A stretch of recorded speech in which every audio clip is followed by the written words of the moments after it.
It's a real pleasure being here at Harker. It's very special for me because from 1994 to 2010, I must have driven to Harker every day of the school year to either pick up or drop off my children, who both went to Harker. So this place has a very special place in my heart, and thank you for inviting me. On February 8th this year, I was invited to a 25th anniversary celebration. And that day was a real day of reflection as I sat in the audience and I looked around at the room of over 500 people. It just made me think about what we had created, because that day we were celebrating 25 years of a company that I helped co-found in 1989 with my husband and another very dear friend. And what it made me feel was an immense sense of gratitude for the Silicon Valley that has provided our family with such great opportunities, and a sense of exhilaration for the magic that is Silicon Valley. And I know that many of you who are here today go to school here, and some of you to Cal Poly and other places. And I'm sure that your future has a lot to hold in your own dreams. But our dream started with three of us, literally, the quintessential tale of a few of us around a kitchen table with a little napkin and a small business plan. And our business plan had a modest $5 million revenue in 5 years. The plan was around designing and building board-level subsystems for the OEM marketplace. Now, you have to remember this. We were 20-something-year-olds. We had never run a company. We went out to Sand Hill Road to look for venture capital. No one thought our business idea was terribly sexy, and we weren't able to secure venture funding. So ours was a bootstrap company. My husband and I liquidated our $18,000, which was the only money we had in our IRA, which is typically kept for your retirement. And my father helped us source a couple of angels from London. And we started this manufacturing company with $110,000 in February 1989. We never raised a penny after till our public offering in November 1995. Now, $110,000 for a student at Harker might seem like a lot of money, but for a manufacturing company, it's almost laughable. And what we didn't have certainly, what an entrepreneur has a lot of is gumption, and what we didn't have a lot of is a reality check at the time. So what the company did was we designed and manufactured board-level subsystems that we sold to companies like Apple and HP and Compaq and Dell. So we had large customers, and we were a small factory in Fremont. And I can still vividly remember the days when in the earlier part of our history, we would all be out on the manufacturing floor, rolling up our sleeves and literally cutting printed circuit boards and getting them packaged and ready to ship by FedEx so that we could beat that last delivery schedule and make the customer know that we were the best in town. The sense of urgency, the sense that you would be so engaged in your company and that you had a sense of camaraderie around the people that you worked with was what kept us going, was what made us get up every morning and want to go to work, just like I'm sure you guys want to go to school every day. And I think some of those memories is I think what helps entrepreneurs. From my background is very different from most of yours. I was raised in 3 different continents. I was born in India, but grew up in Kenya and East Africa for about 12 years, went back to India for a couple, and then did most of my higher education, my A-levels, university, and CPA in London, and then came to the United States as an adult. So what I didn't have was, I didn't have entrepreneurial parents, and I certainly didn't have the kind of magic that Silicon Valley affords in terms of an entrepreneurial spirit. But what I had was something that entrepreneurs are innately made of. We're a species that has a very high risk for very high appetite for risk, and we're also people who are generally very adaptable and flexible. And I think the latter characteristic comes from how I was raised, moving from place to place, going to 7, 8 schools before I went to university. And I think that builds a certain richness in terms of being able to adapt to cultures, to languages, to people, understanding how people work together, how they collaborate, how they develop an organization.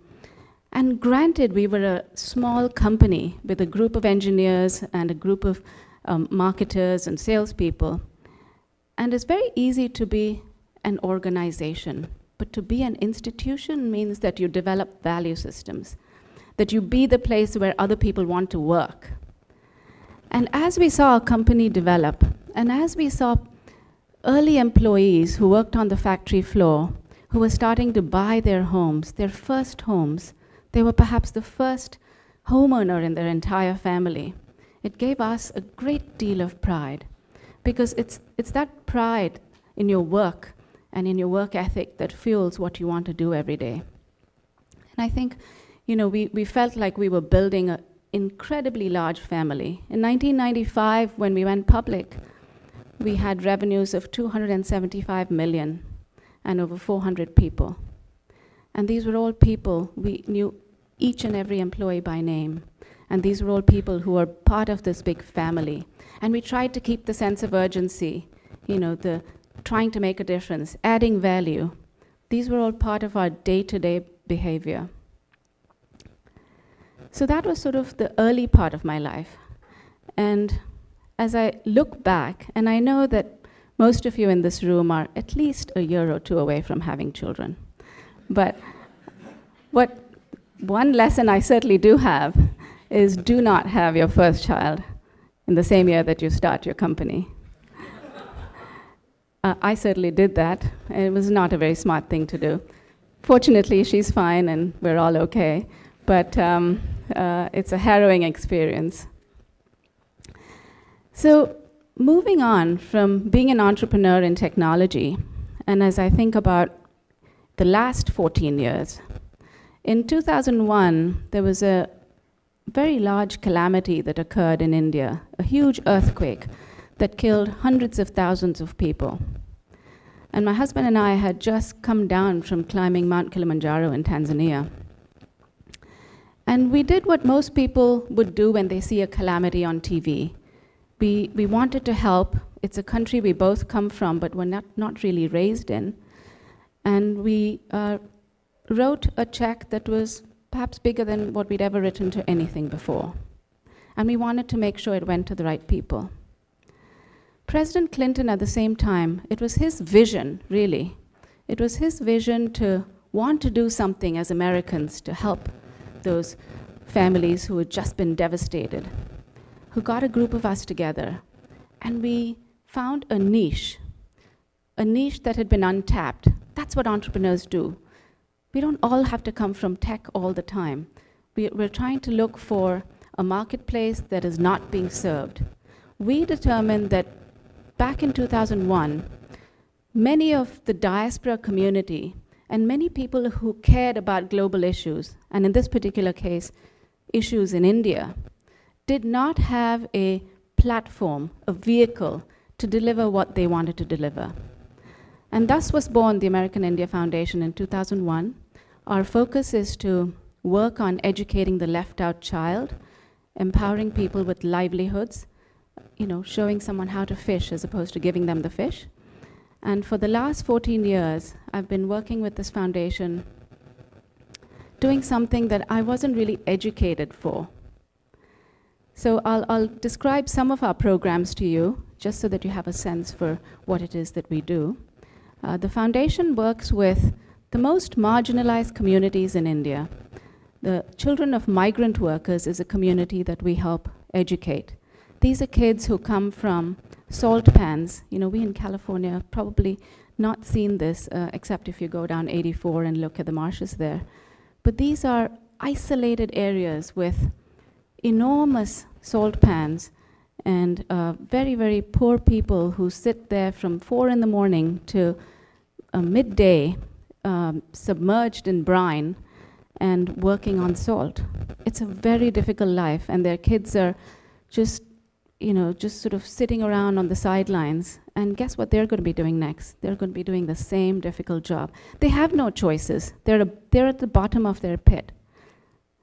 Now, marginalized and children of migrant workers run at approximately 35 million children in India. It's a huge number. And so we decided to work on this segment because no one else was working on it. And we set up schools in sugarcane fields, in salt pans, in places where bricks were manufactured by young children and their parents. And through this program, we've now been able to educate over 300,000 children up to 8th grade. Now, 8th grade may not seem that much for most of us in this room, but 8th grade provides you a choice.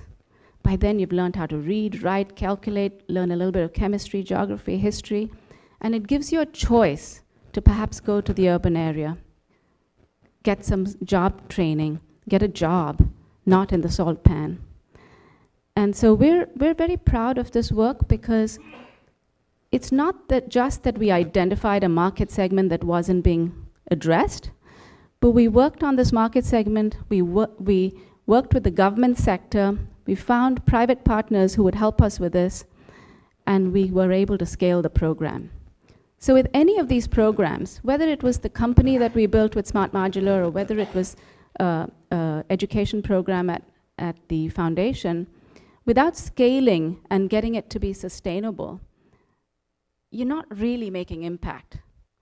So I think what I've learned is that whatever business you develop, whether it's in the for-profit world or in the not-for-profit world, making impact, adding value, and changing the lives of people who are less privileged than yourself is what it's all about. We have another program called the Fellowship Program, the Clinton Fellowship Program, where young Americans aged between 22 and 35 serve for an entire year with our NGO sector in India. It's a phenomenal program. So imagine you've graduated from college, and before you get on to your first job, you decide to take a year off to do something entirely different, and are stationed in a very different area outside of your comfort zone and working towards helping the life of someone who certainly doesn't have what you have. And we found that these fellows who go to India come from a very privileged segment of our community. They're extremely smart, they're Fulbright scholars, they're Ivy League schoolers, and they've chosen to take a year off. It is a completely life-changing experience. They come back as Americans who have learned something about the developing world. They come back understanding the plight of a child who doesn't have enough to eat. They come back understanding the plight of children who are not able to get the same level of education as they are. They may come back and go back to a McKinsey or an investment bank or go into technology, but they come back with a renewed sense of why they are here, of what they want to be, of what they want to do. And it's a phenomenal program, I think, in terms of leadership. Through this program, as we talk about entrepreneurship, there is a young lady by the name of Jessica Mabry who went on this program about 9 years ago. She lived in New York. And she decided that she wanted to start up a business.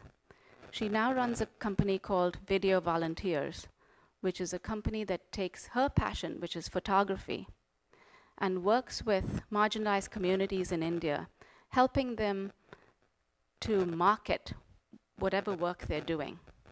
And this is the company she started. So there you have it. She's another entrepreneur. So while we may think in the valley, certainly, of entrepreneurs being people who are studying CS or mechanical engineering, you can be an entrepreneur in many fields. You can study international relations and go into the nonprofit world.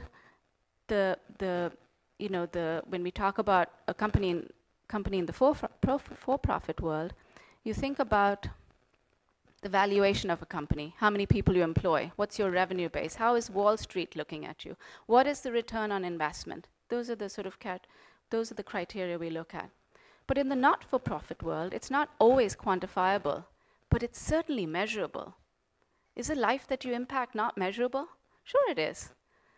So I think that, we have to find our places in whatever you're passionate about. Now, this again begs the question, at the age of 15, 16, 17, 18, we're not all sure about what we're passionate about. Passion isn't something you can buy off the shelf. So I think my learning here is that not only do you need to be bold and work outside your comfort zone, but you need to be aware. You need to be aware of what's happening around you, who these people are, what are they working on, what are the needs in our community, what are my friends doing, what are my dad's friends doing? Because I think when you're aware, then you're exposed to a lot more than what your just your sort of local family and school brings to you. And I think that makes you dream bigger. I mean, entrepreneurs are dreamers and doers. You don't always have to be both, but you can build a group of friends and colleagues that help you learn what you could be passionate about. I think that's very important. And as I look back on being an entrepreneur back in 1989, there weren't very many women who were entrepreneurs. There weren't very many women high up on the corporate ladder either. I think we've come a long way since then, and I know that all of the young ladies in this audience are aspiring to be great entrepreneurs or professional people in their respective fields. But I would just say this to the young ladies particularly, and I say this only because of my own experiences. I think it's not only important to take your smarts and find a job or a entrepreneurial endeavor that you're excited about, but I think it's very important to network. You've heard this over and over again from different people. And I say this particularly to the women because I think that women have to work harder to network. And I think we don't assign it enough importance. And perhaps your generation will be different, and I certainly hope so. But I think that it is something where you think of it, someone earlier spoke about having the curiosity to learn. And I think that networking enables you to build those friendships and those associations outside of your individual segment and your sector, and allows you to learn and have a sense of curiosity for something that you don't know enough about. So that would be my message for the students in the crowd here. And I think that I'll just end by saying that this is a motto we have for the American India Foundation, which is Mahatma Gandhi, who said, "Be the change you wish to see in this world." And I think you're all so capable of being so many different changes in whichever area you choose. But be bold, be dreamers, be doers, and good luck. Thank you very much.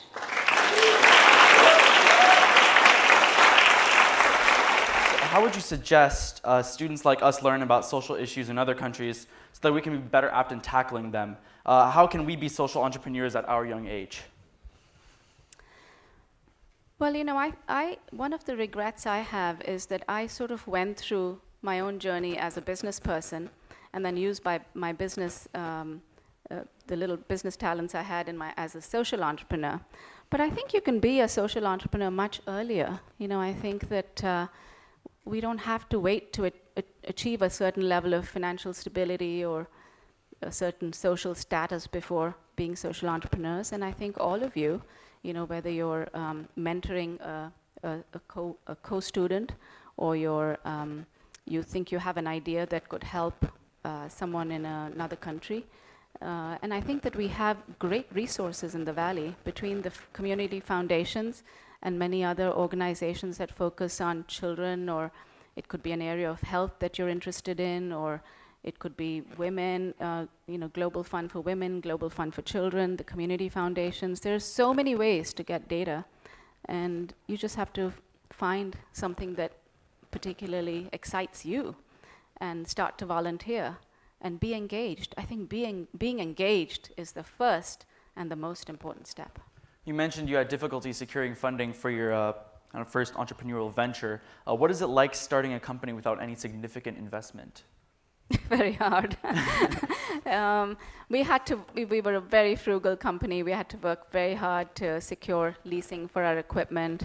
I'm not sure that I would entirely do it the same way again. We didn't have a choice at the time. But I will say this, that the angel investor who put in $50,000 back in 1989 at the IPO, his stock was valued over 50 million. And so hurrah to a non-VC backed company. Okay. Is having international experience and worldly knowledge critical to modern entrepreneurial success? I'm sorry, say that again? Is having an understanding of the culture of the world, is it necessary to modern entrepreneurial success? I think so. I think particularly in the Valley where every company works with the motto of thinking both locally and globally. And I think because we have such a diverse group of people working at our companies, I think it's very important to understand all cultures. And a lot of our companies in the Valley today have bases in whether it's the Philippines or India or China or Malaysia. So I think it's very important. Audience member asked, do you have any tips for networking when you're at an event kind of like this? Well, you guys have so many different social medias to network. I think you should be giving me the answers. But no, I think it's trying to understand sort of groups that not only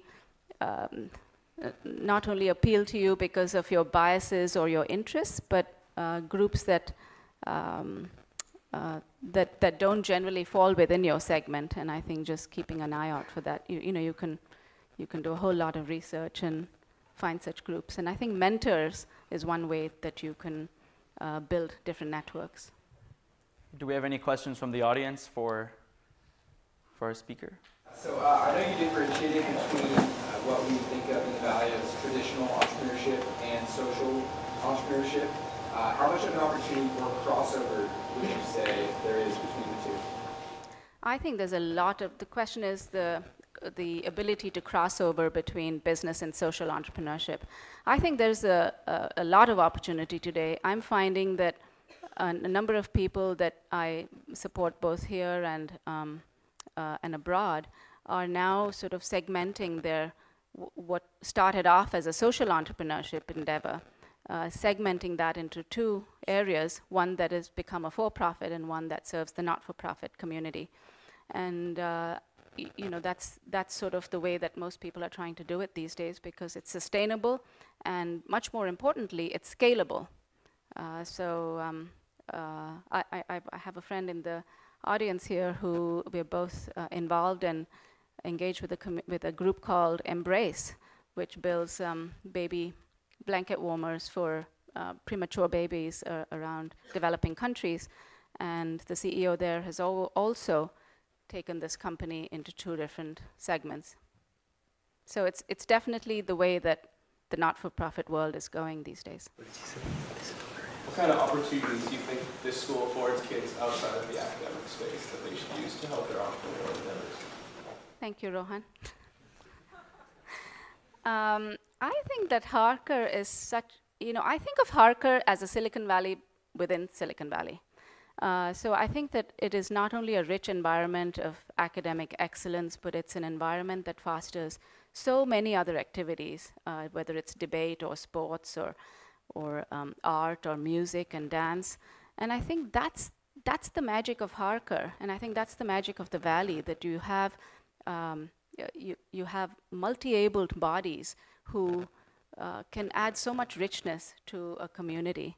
And I think that as I say, I think Harker is sort of a Silicon Valley within a Silicon Valley. Any other questions? Yes? I was just wondering what you define social entrepreneurship is. Yeah, I would define social entrepreneurship as being an entrepreneur that's working on something that has a social good, that's impacting another person or community. Any further questions? No? Great. Thank you Okay, very much. Thank you very much. Thank you.